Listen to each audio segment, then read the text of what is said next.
going the first time, you're going to see a lot of new stuff. You may be overwhelmed by all the new stuff, but you're getting a chance to walk around and see everything over the course of a season, over the course of 5 games, 7 games, whatever.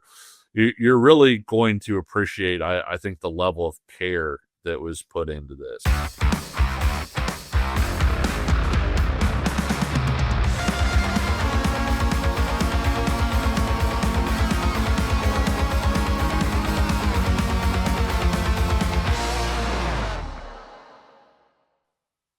Pay heed, all who enter, and beware of this podcast.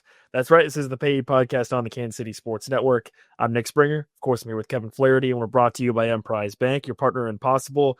And folks, it's game week. It is game week. We have real live football coming up this Saturday at the new booth, which we're going to be talking a lot about on today's show, by the way. Kansas will be kicking off the season against Fresno State on Saturday afternoon at 5:30 inside the new David Booth Kansas Memorial Stadium. The 2/3 new, but relatively speaking, the new David Booth Kansas Memorial Stadium. And on today's show, we're going to be breaking all that down. We had a chance on Tuesday afternoon to get a much more detailed inside look at the stadium. We're going to talk about some of the decisions that were made in the process of building it, some of the views that you can expect as a fan, and various other topics as well. And you also have a chance to hear directly from the mouths of Travis Goff and Jason Booker, who is the deputy director of athletics. Let me get that right. Did I get that right? Let me reread this title here. Deputy athletics director for external affairs. There we go. I even had it pulled up. Generation and revenue. Oh, I forgot. Yes, and revenue generation. I even had it pulled up and I still missed it. But yeah, working on that. But Jason Booker, who for all intents and purposes is basically leading the charge on this project, right? I mean, obviously with Travis Goff as athletic director, he's overseeing it. But I think when it comes to the actual details and day-to-day handling of it, but with the construction and whatnot, Jason Booker was a big part of that. Kevin had a chance to talk to him as well on Tuesday afternoon, so you'll hear from him also later on in the show. We're going to sprinkle a little bit of depth chart analysis, which came out on Monday. Lance Leipold always surprises with his depth chart releases for week 1, or in this case, week 0. We'll talk about that. And you can look for a more detailed, in-depth preview of Fresno State coming up later this week as well to help you get set for Saturday's game against the Bulldogs. And that gives me a great chance also to remind you that you'll want to be subscribed on Apple and Spotify, wherever you get your audio, and over on our YouTube channel at Kansas Jayhawks KCSN for some exclusive video content, as well as our live YouTube shows that we're going to be doing after every KU game this season. So whether KU's home, away, if there's a game, you can expect us to be live shortly after the conclusion of the game, including on Saturday night, with the game at 5:30, probably around 8:45, 9 o'clock, you can expect us to be giving our live reactions on our YouTube channel at Kansas Jayhawks KCSN. So if you haven't subscribed over on our YouTube channel, you definitely should. We thank you so much if you have, and we hope to maybe hear from you or see you in our live chats on our YouTube channel, on our YouTube shows over the course of the season. So very much looking forward to that. But as I said, this show, we're going to be focusing a lot on the new stadium. We had a chance on Tuesday afternoon. We're recording this on Wednesday morning to go check out the new stadium, get more of a really in-depth look at it. We had a chance to go kind of down on the field during some practices for KU over the course of camp earlier on during camp. But this was our first opportunity to get inside, kind of more of a fan's perspective, right? To go up and view the stadium from how the fans are going to view it. So before we dive into, we got some different videos and pictures we're going to be showing as well on our YouTube channel if you're watching on that. So be on the lookout for that here as we talk through this. But I guess generally, before we sort of dive into anything specific, Kevin, we spent about over 2 hours really at the stadium, kind of getting a walkthrough of all the different things. So just big picture, generally, what was maybe some of your takeaways from that experience of having a chance to walk around inside the new state? Yeah, you'll hear from Jason Booker, like you said, in a little bit. But one of the things that kind of jumped out to me that he talked about as well in that interview is they wanted to make it something for everyone. And so they did demographic research and just sort of, hey, the quote unquote Limestone Club, what's the fan demographic for somebody who's going to be there? And then they tailored a lot of the decoration, a lot of the way that they built it out, the experiences, the amenities around what they thought that demographic would be. You'll see here in a little bit when we showed the pictures, sort of the field goal club, if you will, like down on the field in the north. I mean, literally on the field. On the field.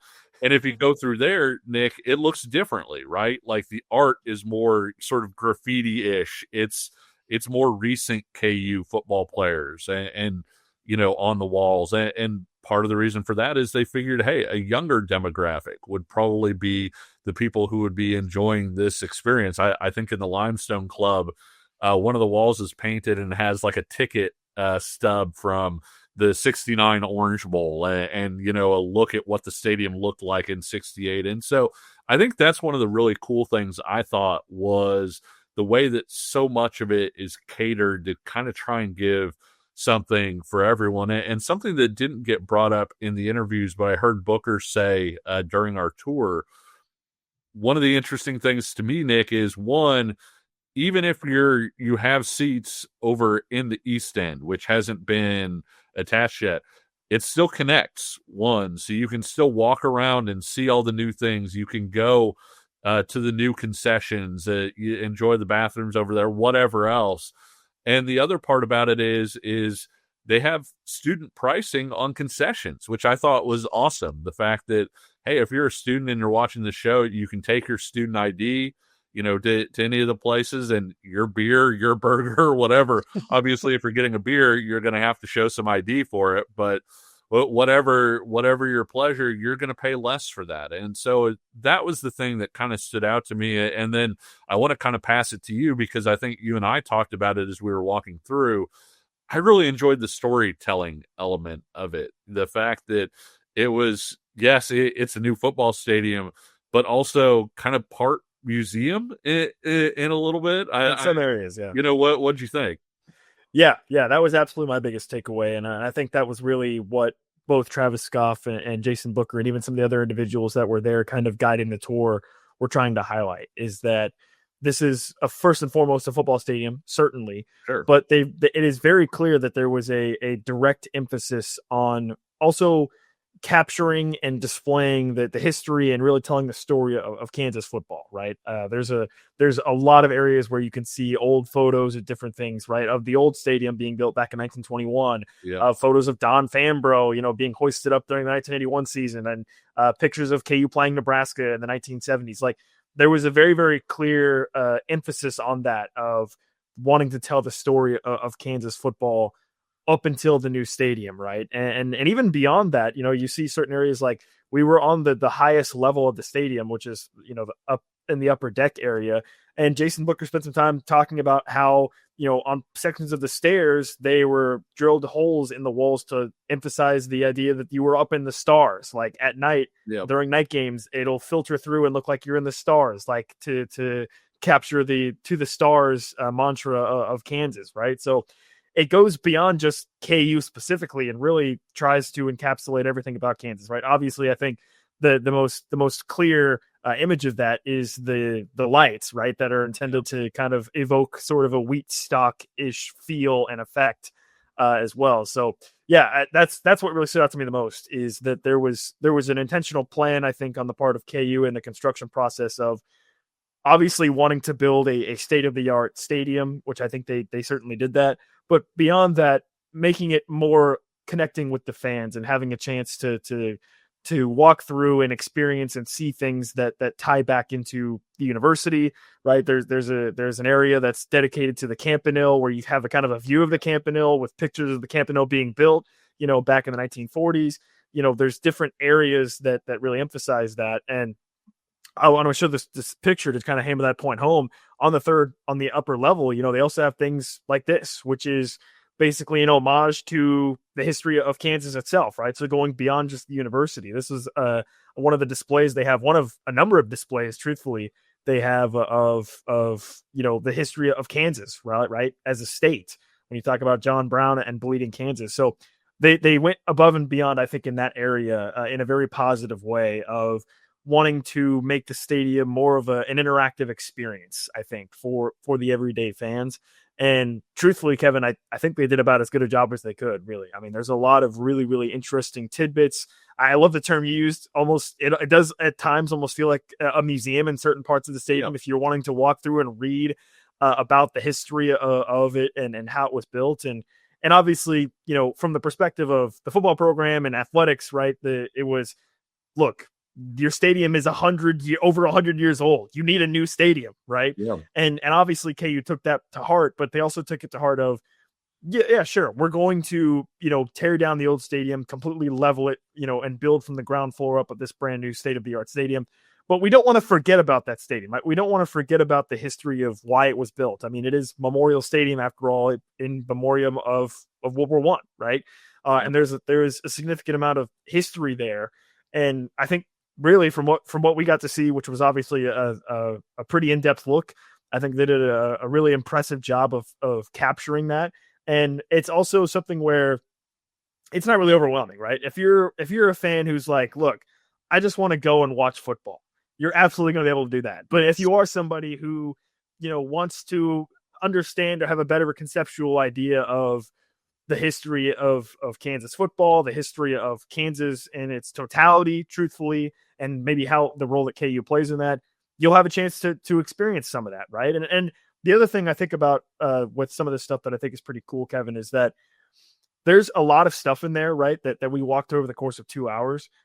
This is going to be a situation where I think if you're a fan, you can go to 3, 4, 5 game, right? If you're a season ticket holder going to, 6 games over the course of a year, and you may have a different experience or you may learn something new every time you go. If you are in different parts of the stadium, if you're, exploring around, it's not going to be the same over and over experience for you, I don't think, which is something that maybe that's something that Kansas also was striving for, but it is kind of a cool idea as well. Yeah, I agree. And they talked about sort of building the different levels and down low is limestone, hearkening back to obviously Kansas has a lot of limestone in it, the rock chalk, baby, right? Yeah, rock chalk chant, relates back to limestone.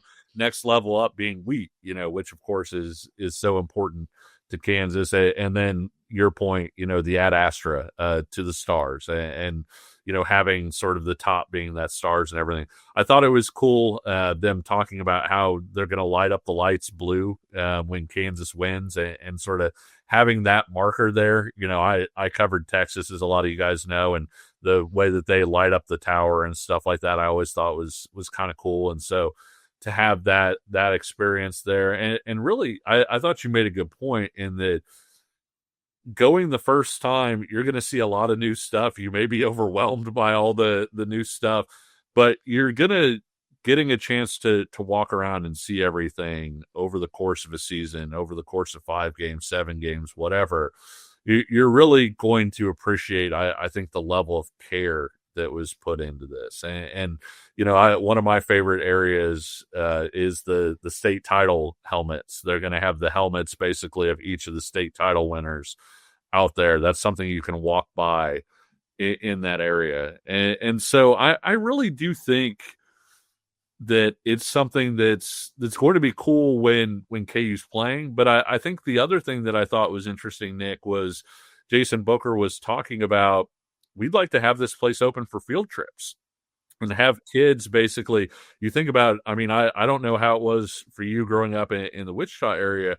Like, we probably took, I feel like 3 or 4 different field trips to the Natural History Museum in Lawrence. And so having Memorial and the booth be something where you can take, a 5th grade class and they can walk through and ooh and ah and learn about Kansas, learn about all the different things. I think that's kind of a cool little side part of this too. I can tell you from going up the Wichita area, the main field trip was you would go to the salt mines. That's in Hutchinson. You would go check that out. That was the main field trip. Did you go to like the stratosphere thing? Yeah, I think so. Yeah. I'm trying to remember. Like 4th grade. I mean, we took several field trips to the salt mines, honestly, in Hutchinson. I mean, this is about the best Hutchinson propaganda you're going to get on this show, because truthfully, there ain't much else there. So I'll just say that. I mean, look, if you're from Hutchinson, if you're from that area, I'm sorry, but I'm just telling you. You're killing me, because we're trying to have Hutchinson's coach on an upcoming episode of Verbal Commitment, and you are not helping my case right now, Nick.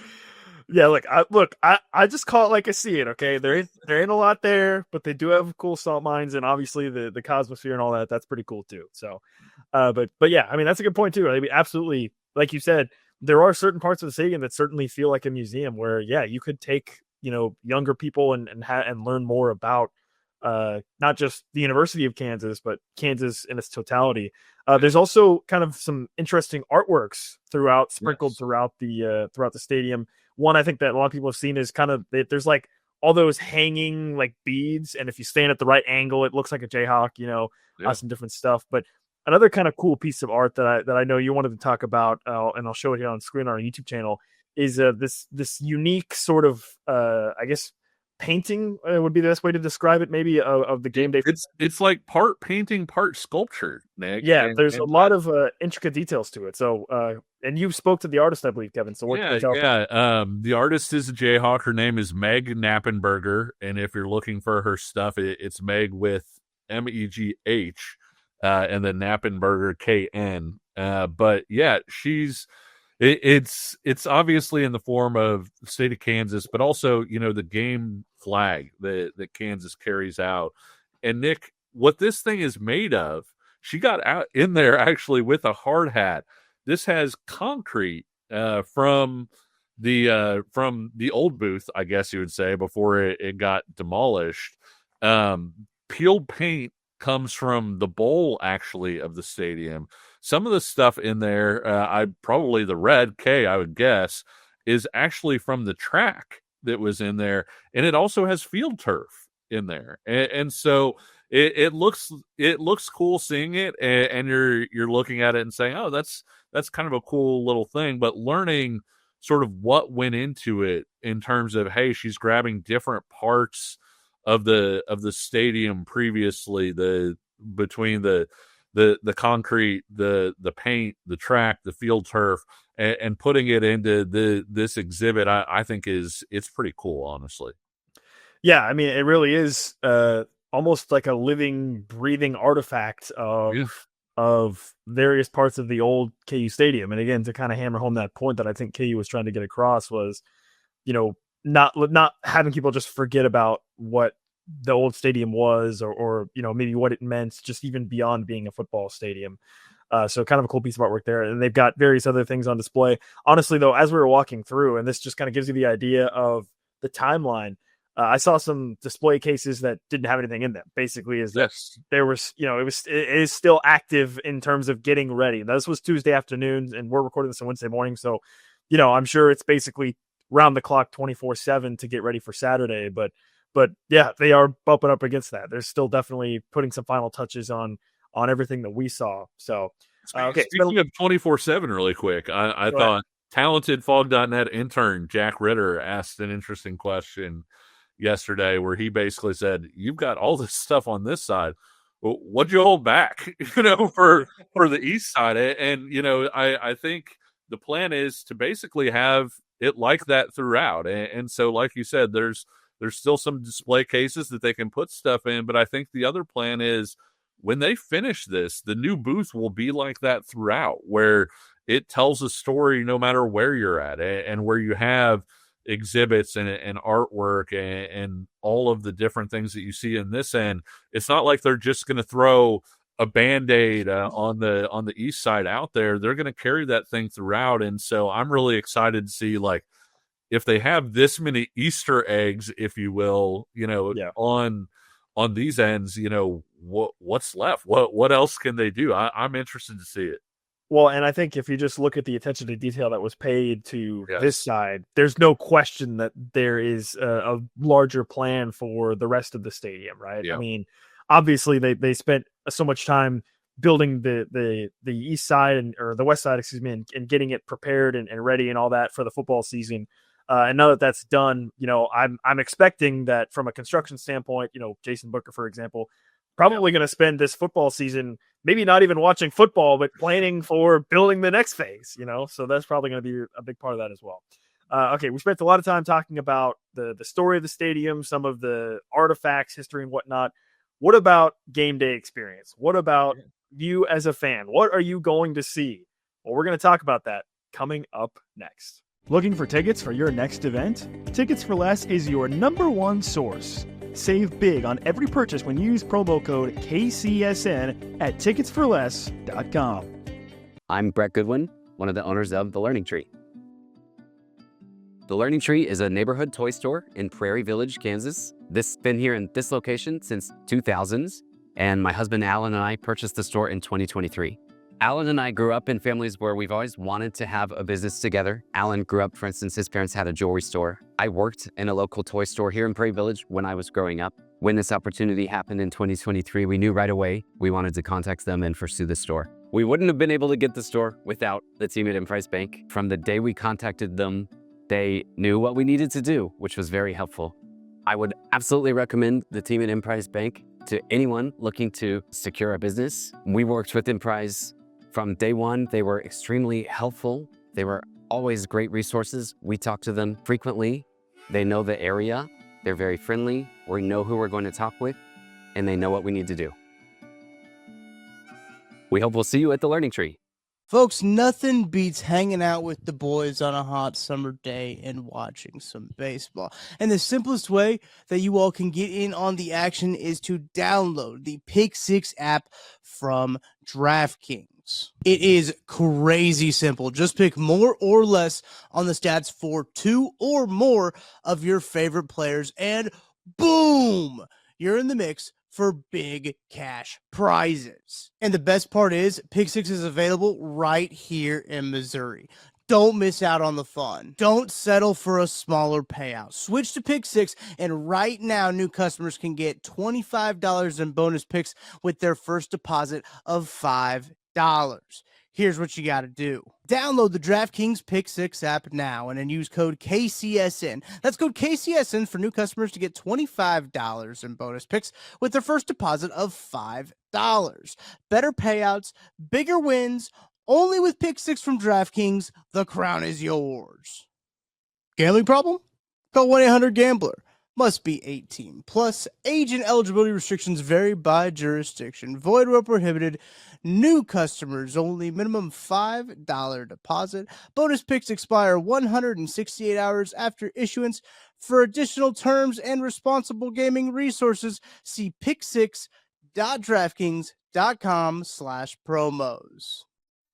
This is the paid podcast on the Kansas City Sports Network. I'm Nick Springer, along with Kevin Flaherty. Of course, we're brought to you by Emprise Bank, your partner in all things possible, member FDIC. Once again, I would like to remind you, if you haven't already, please subscribe, Apple, Spotify, like the video on YouTube, subscribe to our YouTube channel as well at Kansas Jayhawks KCSN for more video content, as well as our live YouTube shows that we're going to be doing coming up this football season after every KU football game.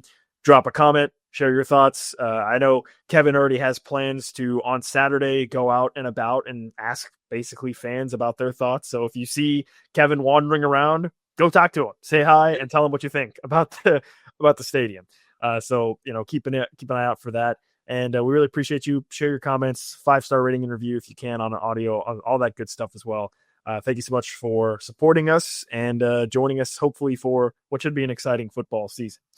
So we spent a lot of time, obviously, talking about sort of the history of building the stadium and sort of some of the artwork and some of the stuff that went into it. Let's talk a little bit about the nitty gritty of the fans, the fan perspective, yes. Because we did get a chance to do some of that as well. I'll start with a couple of pictures here. This first one is one that I think people might be interested in.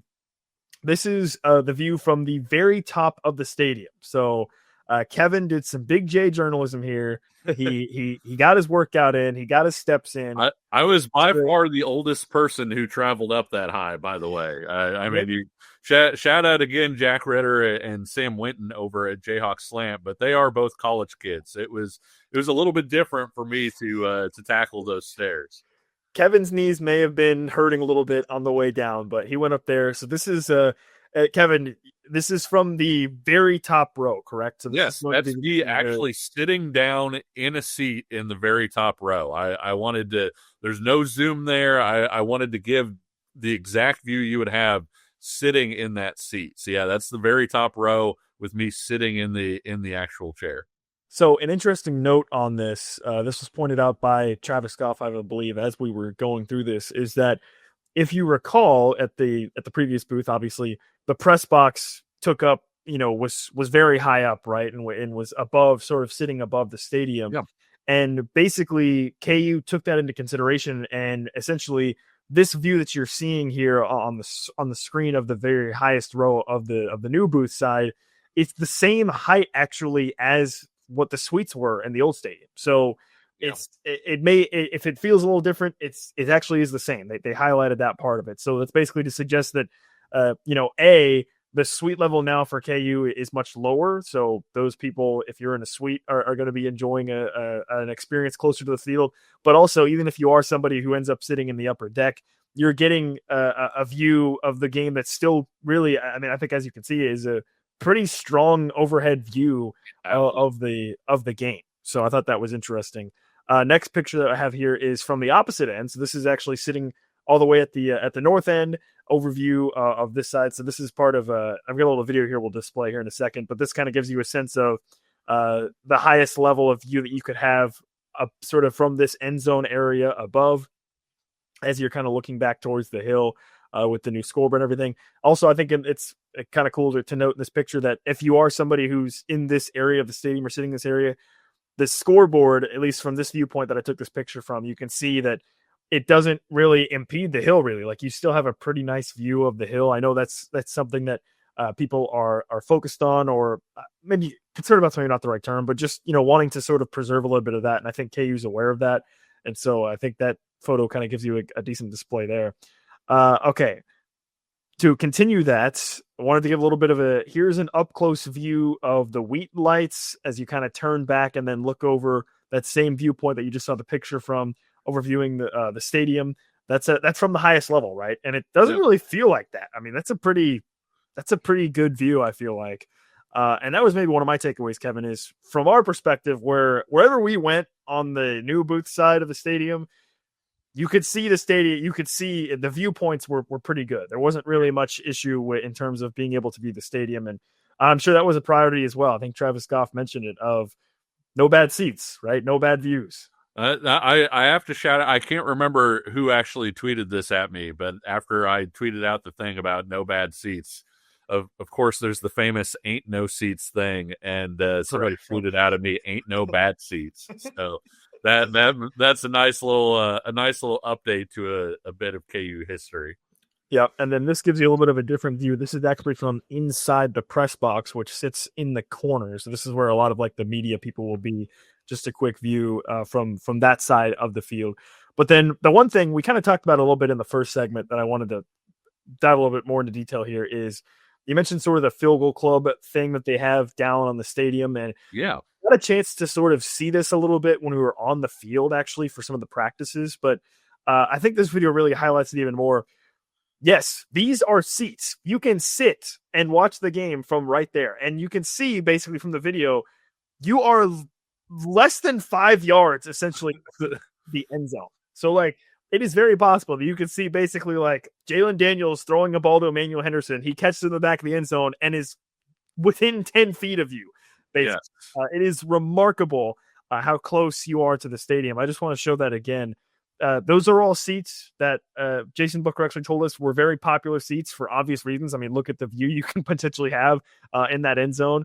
It's pretty remarkable. You're literally on the field. Like that area is so cool too, because when you actually go inside, it's got a really nice setup with like the bar and everything that you can have there, and that's attached to the conference center. And so it's really interesting, like how kind of that all came together. I like that area. It's going to be a tough ticket to get, though, for sure. I would think so. So that actually viewpoint is you described, Kevin, sort of the different demographics that KU was looking for. Yeah, that viewpoint and that area is one of the areas where KU felt like they had an opportunity to attract sort of a younger audience of KU fans, of people who, because if you can't really see from that video, but if you turn around, it, as you said, it opens up into basically a full blown bar area behind, where you could have hundreds of people, hanging out, enjoying the game, socializing. And then obviously you can go out and enjoy that view, right? Which is pretty remarkable. So I wanted to give a highlight to that as well. But I think for me, the biggest takeaway, Kevin, was, again, from the fan perspective, we were walking around, you were almost always in sight of a concession area stand, right? I was pretty impressed by that. no matter what level you're on. Again, it was highlighted by Jason Booker, basically saying we want it to be where if you are a fan, if you're in the upper deck, you don't have to travel down a level to locate a concession stand, right? There's opportunities to get amenities on that same level, so you're not having to move very far. There was a lot of discussion as well about the elevator situation. If you recall, at the old David Booth Kansas Memorial Stadium, there was, I believe, 4 elevators, I think. I wrote this down somewhere, Nick. So they have 13. Yeah. They now have 13 just on that one side alone. So they actually have 14 on that side. Oh, 14. Sorry. My bad. So they had 4 before, 3 on the alumni side and 1 on the far side. The 1 on the far side is still there, obviously. They haven't messed with that. And now they have 14 on the ones, so 15 total now. So obviously accessibility was a major point of emphasis as well for them. We got a quick tidbit on the fact that David Booth Kansas Memorial Stadium now has the one and only operating escalator in the city of Lawrence, which is quite remarkable. As Mitch Hedberg once said, though, escalators can never break; they can only become stairs. Exactly. So, that was a kind of funny little tidbit as well. Yeah. And again, tons of accessibility options in terms of food and beverages and whatnot. And I thought what was interesting, and I'm curious to see how this will play out on game day, is that Jason Booker kind of talked about how there are some areas of the stadium like that, the field goal club area kind of back underneath it where it's like a bar area. There's another sort of like Jayhawk club type area as well on one of the upper levels. And it was kind of, I got the sense, at least, I don't know, curious to hear your thoughts on this, Kevin. I got the sense that those are opportunities those aren't going to be like closed off. Like if you are a regular fan and you can walk over there and get a drink, get a food, or, whatever, and then go back to your seat, right? Like it's not like, obviously there are some more private areas in terms of, suites and whatnot, but there's also areas that I think kind of give that vibe of being like sort of a club area, but you can have access to it no matter what level of fan you are. Yeah, it's pretty cool, and I like the craft and draft style section. If you think about, if you've seen the stadium, like in the northwest corner is the press box. Right below the press box, a level down, is if you think about it, Kaufman, they have that craft and draft style section. This one is sort of a team up between, I think, like Boulevard, Bud Light, and Johnny's Tavern, actually. Yep. And so, some different food and drink options as well. And I really do think that, like you said, I don't think it's going to be as segregated as maybe people think. I think you're going to be able to walk around, see, and do a lot of different things. And it was one of the things that I asked Travis Goff about was they had like the select-a-seat thing where people could come out and take a tour of the stadium, decide where they wanted to get their tickets. And he said, I'm sure somebody somewhere is getting some critical feedback like, oh, I didn't like this. He goes, I haven't heard any of it. He goes, everything that I've heard has been really positive. And I think that, like you said, the inclusivity is part of it. And that includes for the people who are going to be over on that east side. Because like we said earlier, it is going to be connected. Booker said that fans are going to be encouraged even to kind of walk around and try different things. He said the one thing on the east side is they don't have any cooking facilities over there. And so basically all of the concessions on the east side are things that are going to be pre-prepped. And so you can potentially have some of the things that you had on the west side on the east side, if it's cooked over there and brought over. But generally speaking, if you wanted to go over, they have so many, as we saw, just kitchen facilities all over the place over there. And so stuff that was prepared sort of right that moment or whatever. People on the east side are going to be able to go to the west side, to the north side, and get concessions as well. This is something that's just kind of silly, but my brain is silly, and so I notice silly things. If you remember, because of the press box at the old booth, one of the benefits I felt like was it cast a big shadow. And so on game days, on afternoons, you were in shade if you were sitting in certain areas. I was kind of paying attention to that as we were out there on Tuesday afternoon, Kevin. The shade is not there basically as much with how the new stadium is built. So I don't know. That's just something silly that I notice is like just from trying to think of things that impact fan experience. But I don't know, something maybe other people will notice it too. Maybe not. Maybe I'm just crazy. I don't know. Yeah. And like I said, when I climbed up to the top, I mean, those stairs are pretty steep. And so, it's, if you're somebody that struggles a little bit with mobility, not even that you're injured or anything, just sort of, hey, I don't want to do a Stairmaster. Those might not be the seats, for you, but I think to Booker's point and what we talked about earlier, that was taken into account, and they've tried to basically get seating experiences for every kind of fan, and so you can get in where you fit in, if you will. Yeah. We spent a lot of time talking about it, but why not hear it from the mouths of the brain trusts of this whole project, which is Travis Goff, the athletic director, and Jason Booker, the deputy athletics director for external affairs and revenue generation. We're going to have some interviews with both of them, including exclusively with Jason Booker. That's coming up next. Thanks for listening to KC Sports Network. Make sure you download our new app. Find it on the App Store or Google Play. Just search KC Sports Network. This is the paid podcast on the Kansas City Sports Network. I'm Nick Springer along with Kevin Flaherty. You'll definitely want to stay on the lookout this week. We're recording this on Wednesday morning.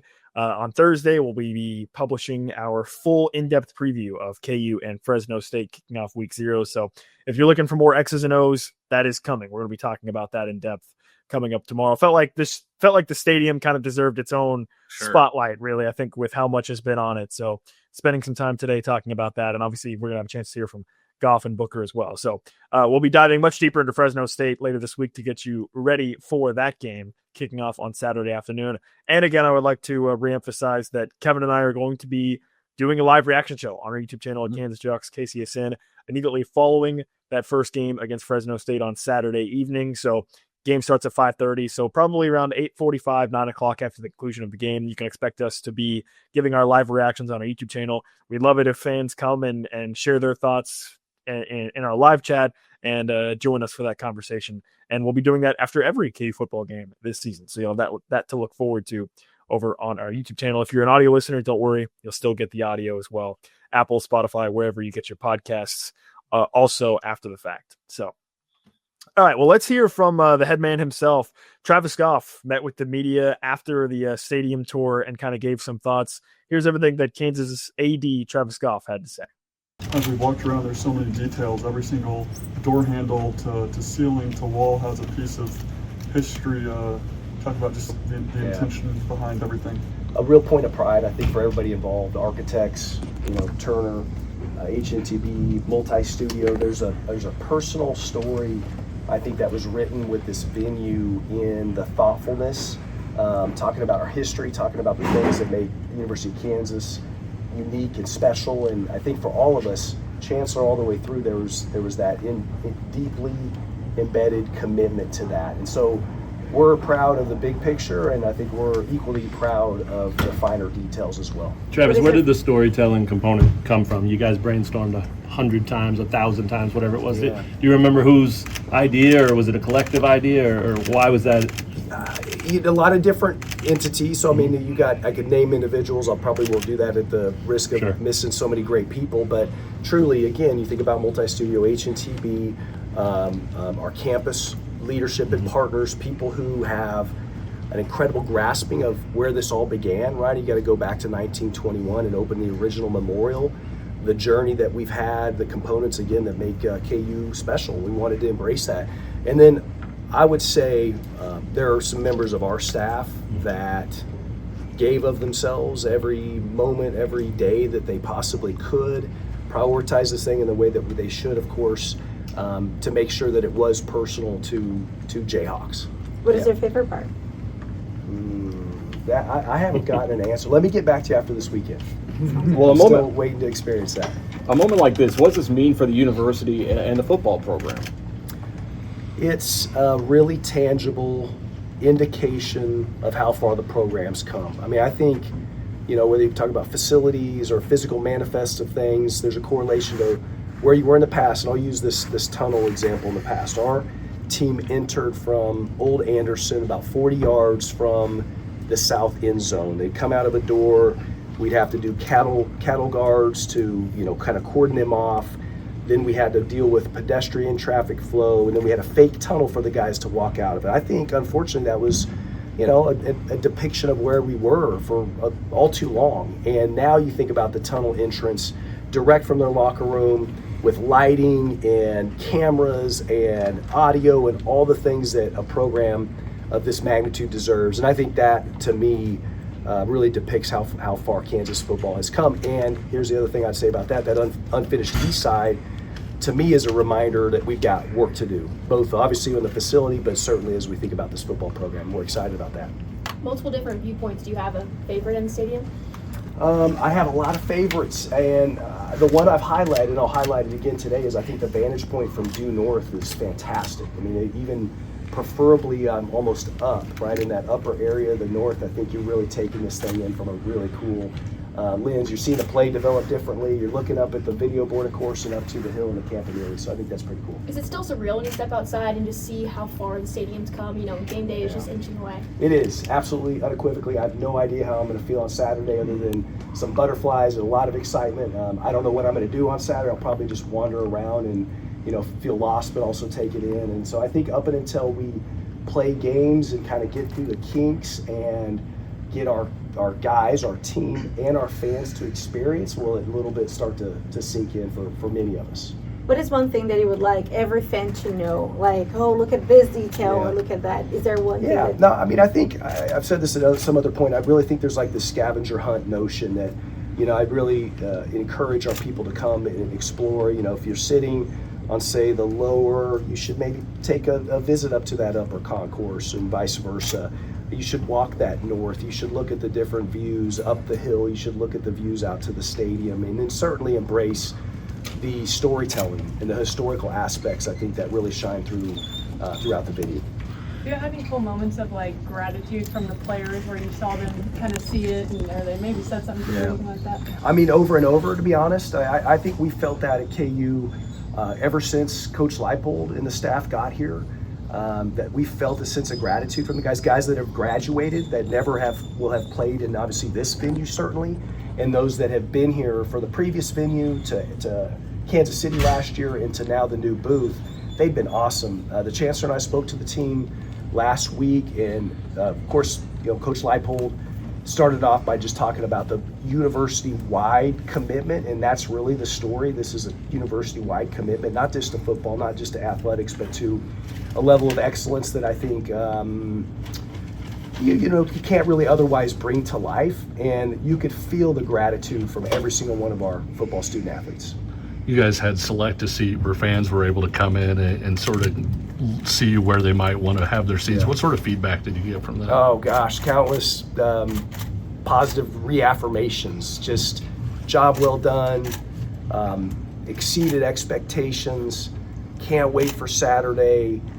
I'm sure somebody's getting some critical lens. I haven't heard them. I imagine I'll hear some of that Saturday, but we are just not hearing it. Our people who've seen, felt it, sat in their seats, been to their premium suite or whatever it might have been, are just raving. They're over the moon. You talk about gratitude. Our fans and our donors have a lot of gratitude too, because they've lived through a very different version of Kansas football and certainly a very different version of this particular venue. And then creating a home field advantage, I know that's obviously a big impact of this. How do you think that's going to play out this fall? Oh, it's going to be huge. I mean, last year was great. No excuses. We had great crowds, great environments at both Children's Mercy and at Arrowhead, of course. But there's something about being home. And, KU is permanently and thankfully forever tethered to the city of Lawrence. And so I think so much of the character around game day, the fact that we're super uniquely situated at the bottom of the hill, you got campus above, you got a neighborhood surrounding you otherwise. I think that's part of the charm and part of the character of game day in Lawrence, Kansas.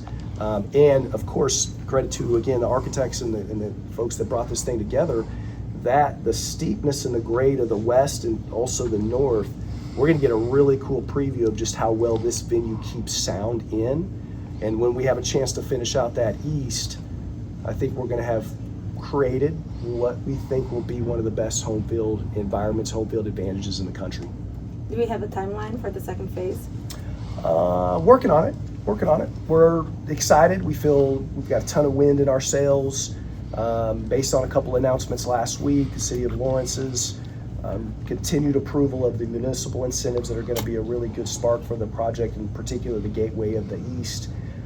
Mr. Booth's remarkable donation, and the energy, the confidence that gives us moving into phase 2. There's still work to be done. You think about design, you think about having a schedule really refined, but the objective's been stated.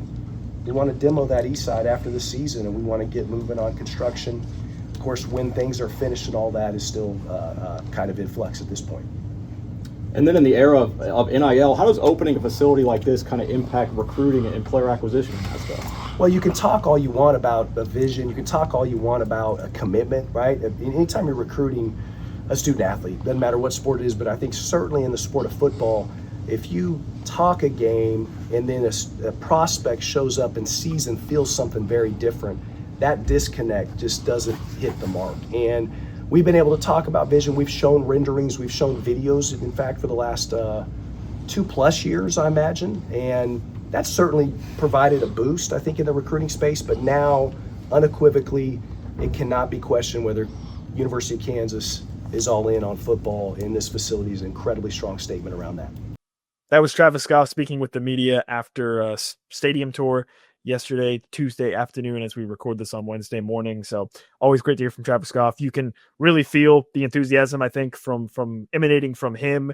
I mean, you think about it, Kevin, this is truly a once in a generation project, or in this case for Kansas, a once in like 4 generations project, because of the fact that it'd been 100 years since they built their last stadium. And so I think I kind of got the sense from Travis Goff, from Jason Booker, from all those guys, that they recognize, I guess, the gravity of this project, right? Like, one of my big kind of thoughts when this whole thing was announced multiple years ago was, you only get one shot at this. Like, you have to hit home run. You're not going to get another chance. If you mess this up in any way, it is what it is. And safe to say that I think they have hit a home run up to this point. Yeah, I agree. I thought it was interesting too. One of the things that Jason Booker said sort of during the tour is people have commented on sort of the rock chalk across the top and said, "Oh, that's a very MLS, sort of look." And he said, "Look, he goes, no, entire college football stadium build has been done in a few years now, and the MLS has had several new stadiums over that time period." So he goes, you may think of it as being an MLS thing. He goes, we look at it as being a modern stadium thing, because those are the stadium builds that we had to look at that were the most recent stadiums. And so I think, his background with the Royals, they looked at MLS, they looked at all kinds of different college football stadiums, including Big 12 ones. And so I do think that there's going to be a lot of things that people are going to look at and be like, oh, this is different than maybe the college football experience I'm used to, even fans who do get on the road and go to games other than KU games. Yeah. Speaking of Jason Booker, Kevin had a chance to exclusively ask him a couple of questions as well on Tuesday afternoon. Here's everything that he said when talking with Jason Booker. First of all, the storytelling element was something that showed through. Where did that come from? Like, where did sort of the brainstorm that said, hey, we want people to come in to hear a story about Kansas football and about the state? Yeah, I think Dimensional Innovations with Travis's vision, and we had a 6-person committee that kind of worked on it day to day. So we would kind of get the vision, from Travis and saying, here's kind of what I think it should sort of feel like. And then you have Dimensional Innovations bringing us specific ideas of trying to translate Travis's vision. And then our committees group is there to support Dimensional Innovations, getting things where we felt it looked really good, and then we take it to Travis for final approval. So really kind of taking the vision of his thought process. But both of us being Kansas grads, we felt like we had a unique angle to tell the story and thought that we could understand what fans would want to see, which I think is unique. Branding in the stadium, the K flag, the rock chalk, these moments where people are going to feel a sense of pride about being a Jayhawk, a Kansan, and those are really intentional moments for us. When you talked about sort of being something for everybody, and you walk down to the third floor and there's the 69 Orange Bowl ticket on the wall, and you go in this other area over here and there's nods to the Orange Bowl team and all of those different things in the 08 year. I guess, what was that process like in terms of basically, I hate to say brainstorming zones, but basically picking out, hey, what would a fan from this era like to see at the booth? Yeah, I think if you looked at each of our premium areas and even really in our general concourse areas, we wanted to highlight the demographic who's in that space. So Limestone Club, probably a little bit older patron who might appreciate some of the history, a little bit more classic feel, right, on the design and look. Jayhawk Club is much more football forward, I say. People want to sit at the 50, but they want to be in their seats to watch the game. But you want to have access to, nice restrooms and premium space there. You look at the 1921 Field Club, it's definitely got a younger feel. The graphics in there look very different, almost like a graffiti kind of feel. So it's a little bit of a younger generation. And then you saw the artwork in there is Daryl Stuckey, recents, Devin Neal, those kinds of guys that you're seeing in that space, that demographics. We actually did a bunch of research to find out, okay, who are the demographics that are going to be in each of these spaces and how can we speak to them? And so that was very intentional with the design with Dimensional Innovations. I know I've asked you this before, but can you talk about just sort of the stadiums that were inspirations for you guys that you looked at and said, hey, we like a little bit of this, we like a little bit of that, because you do come from a little bit of a varied background where you got to see different things that worked. Yeah, it's interesting. The patio space, Travis and I joked, he's like, that's your space. Well, I did spend 7 years at the Royals. If you saw Craft and Draft there, it's got a little bit of that feel, but I know that people want to experience a premium space where they've got some amenities, but some people want to be connected to the space itself. So we kind of took, some nods to what maybe people have seen in other places around Kansas. And then we went and looked at stadiums all over the country. San Diego State was one, obviously college football, but also hosts a lot of concerts and special events. So we wanted to see how that was structured. We looked at Austin FC in Austin, brand new MLS stadium, looking at their premium. How does that look? One of the things we took away from there that we're really excited about is we'll have a Limestone Club branded merchandise. Okay. So people who are Limestone Club members can buy Limestone Club merchandise on that level. That's something that Austin FC did in one of their premium areas, and I really like that. I thought, well, that's cool. It's kind of a badge of honor of, hey, these are the people I get to sit with. We looked at Arizona State, some of their renovations. So those are a few, but we get to spend a lot of time going to games around the country. So we went to Illinois 2 years ago. We looked at their space. Every time we travel with the team, we're intentional about going an hour or two prior to those games and looking at all the premiums. So we've got to see a lot of stadiums over the last 4 years. Travis used the phrase scavenger hunt. Yeah. How long would somebody have to go through the stadium to sort of find all the little different Easter eggs? I would probably say it'd take people a good season, because you also are going to watch the game, so it's not like we're just here to watch. But we're also going to start doing tours that Legends will manage, that people can book tours of the space. We envision this being a great educational opportunity, right? And so how can you do school trips out here, education? You can talk about, football as a connector, but the fabric of our state and wheat and John Brown and, those things are really important for us to educate our fans, or, people who are maybe not Kansas grads who come from other parts of the country to watch a game and they don't know what it means to be a Jayhawk. And then last question, but how cool of an Easter egg is Meg's flag design with all the different pieces of sort of the old memorial into the new booth? Really, really special. I mean, when we looked at a few other places around the country, we kept seeing art pieces, and we were like, TCU's one that really leaned into art on their east side. And it just kind of kept popping up, San Diego State. And I'm like, okay, well, how do we get our group to start thinking about, who are the artists that make sense? I will tell you, aside from Meg, and that piece is unbelievable. John Bucati's going to do a live painting, an artist out of New Orleans, former KU football player. Okay. I mean, how many times do you have a former football player who's an artist that's going to live paint opening night, and then it's going to sit in the concourse when it's done? Okay. So a couple really cool art pieces that we wanted to speak to the history and heritage. But yeah, that's a really cool story with John that he'll get to do that. That was Kevin speaking exclusively with the KU Deputy Athletic Director for External Affairs and Revenue Generation, Jason Booker, about his input into the process of building the new stadium. He was also largely our guide for the stadium tour, so he was giving lots of great nuggets and tidbits and information as well. So I obviously Travis Goff being athletic director is sort of overseeing this whole project, but I think Booker is really the guy that you can look to from the KU perspective that probably has his fingerprints the most on the actual day-to-day process of building the stadium. So it was really cool to have a chance to hear from him. And of course, Kevin asking him a couple of exclusive questions there as well. So I think we pretty much covered it all, Kevin. We spent a lot of time talking about this new stadium, and I know fans are probably just as excited as we were to get a chance to go in there on Tuesday afternoon. Saturday, of course, will be the big day to get out there and check it out. And again, we'd love to hear from you. We'd love to hear your thoughts, even after the fact. Tell us what your game day experience was like. I would like to hear all that stuff. So please share that in the comments on our YouTube channel, comment on Spotify or wherever you get your podcasts as well. But Kevin, any final thoughts before we wrap this one up? No, I think, Booker looked the part of a proud papa, didn't he? Sort of going through it at that point. And so there's going to be some hiccups, right? Like anytime you have anything new and people are coming in, it's week 0 for the new David Booth, Kansas Memorial Stadium as well. And so I would just urge some patience, like sort of take everything in, realize, concessions might take a little bit longer than they will in week 6 or whatever.